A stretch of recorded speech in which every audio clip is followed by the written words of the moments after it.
So, Cael, I don't imagine there's much to be displeased with tonight. Are you pleased with where the team is at this stage of the season, getting ready to train and get ready for the postseason? Yeah, I think the team's in good position, in good shape.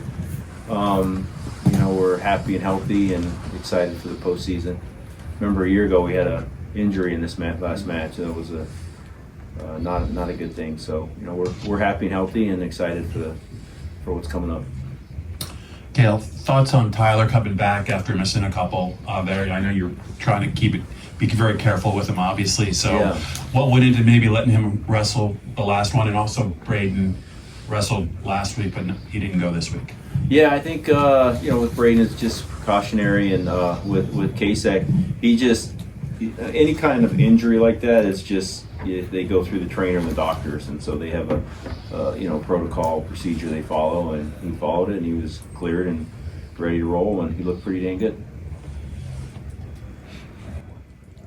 Just want to keep going. All right, it's a lot of pressure, but just your thoughts on your heavyweight also came back today. You didn't, I think you said he was sick, and I think he won the award. But that was an impressive showing. Just how he's kind of closed out the regular season. He hit some ranked kids, I think, down the stretch before this one. How do you feel like he's wrestled maybe the last month of the season? Yeah, I think Craig's done great. He's very consistent. It's nice when you have a heavyweight and you look up in the stands and nobody's leaving, right? It's not the case very often, but Greg's he's been awesome for us, and he wrestled well tonight. On the left or right? And we're obviously excited for the opportunity in the postseason, but we're definitely going to miss that guy. He's a hammer.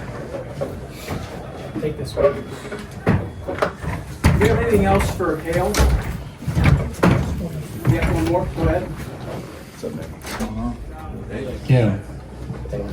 Cael, with Carter, the history, the potential to make history, being the first 5, I know there's a lot more to go through in Big Ten coming first. Is there something that means to this program as well? With the ability to go for 5, being the first ever in NCAA history. Yeah, I think all that stuff's special, but I think our focus is just being ourselves, and for Carter just to be himself and just wrestle to score points like he has since he was a little kid. So nothing really changes, and just gonna have fun with it. And then one more, honestly, for Greg and Carter, with Brooks being in the crowd, did you guys get to drill with him at all? Your former drilling partner was here in practices at all? You gotta be careful drilling with him. I feel like you'll be exhausted, so I stay away from him on match days. Yeah, maybe not the best thing for going into a match. Your neck will be a little tired. Do we have anything else for Cael? All right, Coach, you're Cool. good. Thanks for being here. Carter, obviously, senior day last year turned into a nightmare for you, and we thought that might be the last time you wrestled at Rec Hall. So with you deciding to come back this year and being able to end it on your terms, what did that mean? And also, with you being carried off after getting your pinned in celebration, was that planned? Did you have any idea that was coming? I think that's been a tradition that our seniors have done throughout the past, and our teammate he kind of wanted to do that, so I just kind of said all right. And as far as the other stuff, I don't know. I really don't think about the thing that happened last year. I kind of just try and take Coach Cael's philosophy and just focus on now and what's ahead, and just keep getting better. And I think that stuff, it kind of always takes care of the rest. Guys, it's the last one for you, the last hurrah, you could say, inside Rec Hall. So for either one of you three, just can you put into words what it's meant for you to be in this atmosphere for the past 4 or 5 years of your lives now? Beau, start us off. I think it's a really special place. You're surrounded by a lot of motivated people, motivated fans, motivated families, and it's really easy to come in here every day and just train and live the life you want to live, be professional about it, just because it's what everyone else is doing. Carter? Yeah, I mean, I love wrestling in Rec Hall, in the Bryce Jordan Center, or anywhere in State College. And so for me, I just love wrestling in general. So, but it's very special to always walk out there in Rec Hall, and they kind of get your style and things like that. And they're always cheering. So it's always good. So, yeah. Great. That's cool. Other questions? Carter, you had talked a couple weeks ago about you're up in weight a little bit. You said, I think at the start of the year, it got a little bit harder maybe to kind of maintain that weight as the season went on. Even you look so dominant this year. Do you feel though even better at this weight this year than at any point you have maybe when you won the other NCAA titles?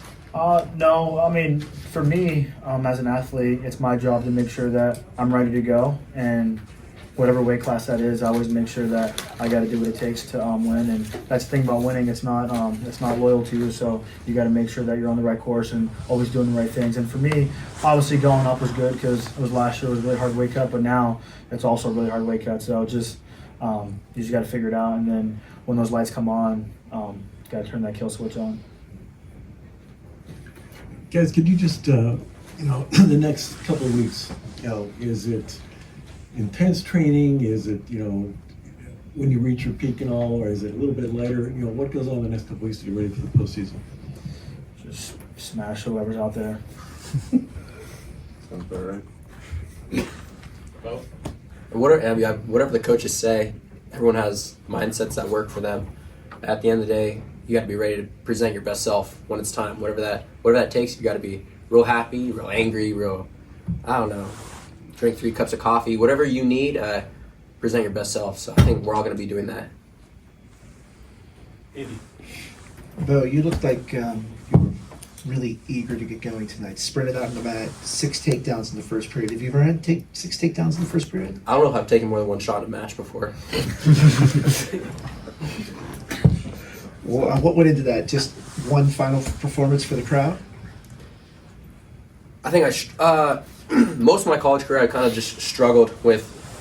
People see what they think they see, but just like imposter syndrome, not knowing if I knew how to wrestle, even times where I was wrestling good or being surrounded by a bunch of great wrestlers, second guessing what I should do, how I should train, what I should eat. And recently I've just gone back to what I did in high school daily, and how much sleep, how much I'm eating, and I trust that at the end of the day, everyone can help me, they can support me, training partners, fiance, everyone can really help me a lot, but it's in my hands, and I owe it to myself to send it. So I saw a flow video this week that Ono's in the room. Have you had a chance to roll around with him? And if so, is there any advantage you can take from that, just wrestling someone from a different culture in a different part of the world? Yeah, I really love freestyle wrestling, and I really like wrestling international wrestlers. They have a different feel. It's more exciting. I think it's more exciting. Their whole wrestling system, it's built more around technique than it is conditioning. So you see cleaner technique. That I think I'm more so that, and then I'm just like a freestyler wrestling folk style. But wrestling Ono, I've been stealing his moves a little bit. He's a really funny guy. He's awesome, really smart. Love having him, being able to wrestle him. He's awesome. I understand why he's a world champ. Well, what did you take out of the big win over Jesse last week, knowing the fact that there's probably a better than average chance that you're not done wrestling him? Is it hard not to think ahead about future matches, and how do you kind of just kind of stay present in the moment when you're wrestling somebody that talented? I just take it one day at a time. Up to this point of the year, nothing has been different than last year. So I don't have those feelings of saying, oh, here's a good win.